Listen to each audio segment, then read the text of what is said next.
In this video, I will show you the best places to see in Dubrovnik in Croatia. I was there for a few hours as a stopover on my cruise, so I didn't have much time. But I'll give you my advice if you want to visit it and don't have much time. This city is the most famous tourist destination in Croatia, and you will always find it full of tourists. Also thanks to some settings of Game of Thrones. It is one of the best preserved fortified cities in Europe, despite the 1667 earthquake and the 1991 Yugoslav War. Its distinguishing feature is the city walls that extend out to the sea and protect the ancient city. The city reached its golden age in the 16th century, when Michelozzo Michelozzi and Hurai Dalmatinak built the city walls and two fountains. This is an ancient painting depicting Dubrovnik before the earthquake.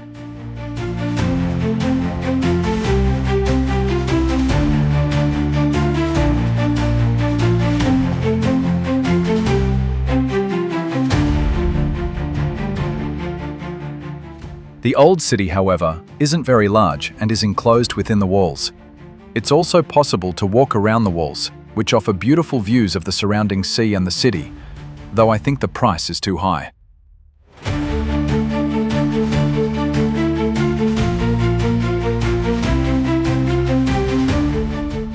The view from above of the city is very beautiful, with very well-kept houses arranged in a geometric way with red roofs.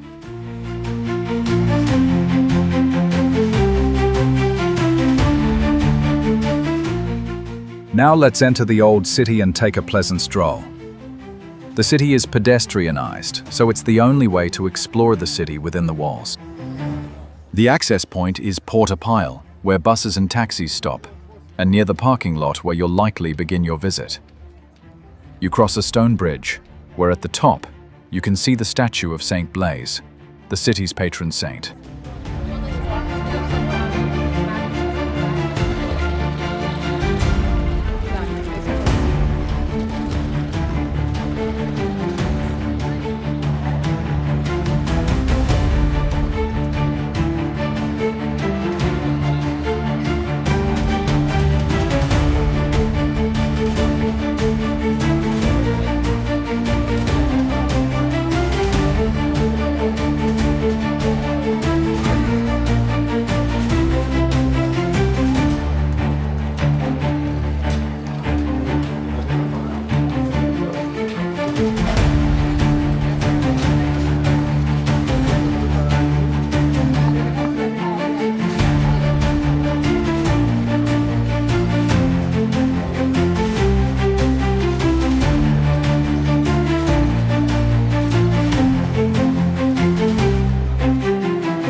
After passing the walls, you arrive at the Onofrio Fountain, built in 1444, with its characteristic onion shape, with many heads arranged in a circle that gush out.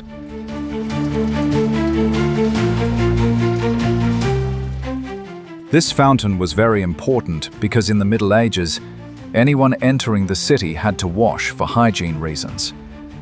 It was built by the Italian architect Onofrio della Cava, and the water came from Mount Sayed via a complex hydraulic system.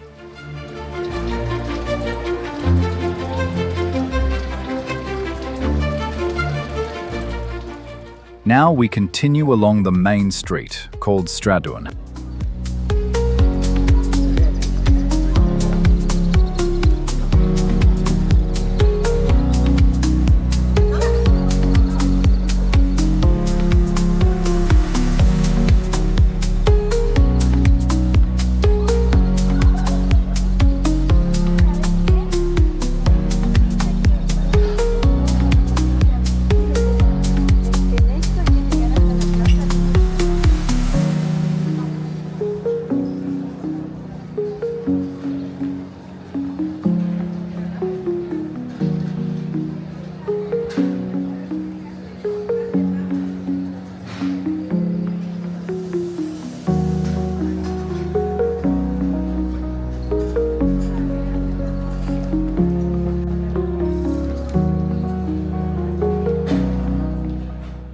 At the end, you arrive in Luza Square, where there is the Church of St. Blaise.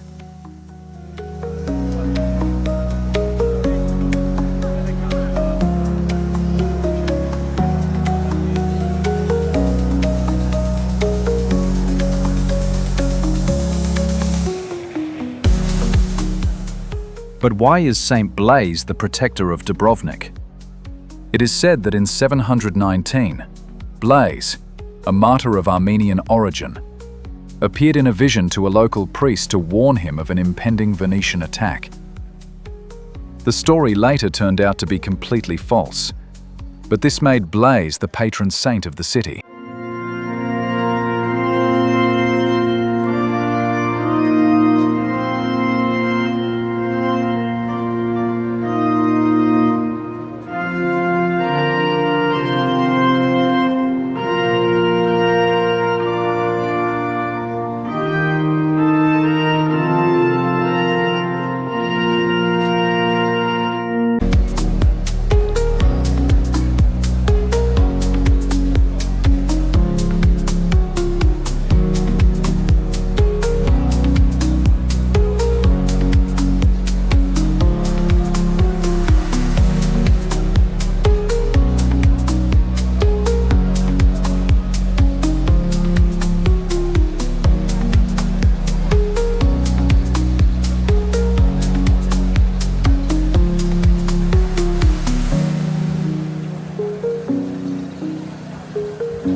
What we see is the rector's palace, the seat of government. This palace housed all the main state officers.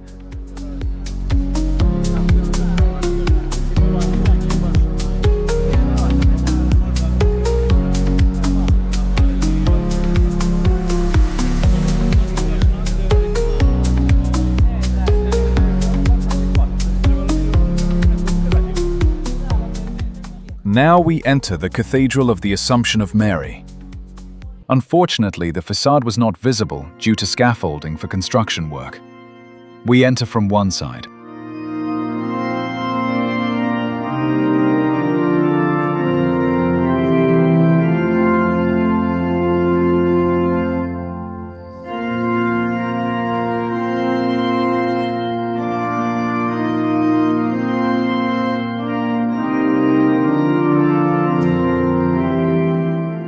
Leaving the Vrata od Ponte, we reach the old port of Dubrovnik.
Another point from which you can see the port well is Azamon Tower.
Unfortunately, I ran out of time. I wish I had more.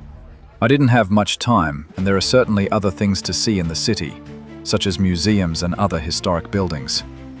I recommend wandering through the narrow streets to buy typical products and enjoy local cuisine. Remember, however, that the city is always very crowded all year round and also very expensive. Prices are very high compared to other cities.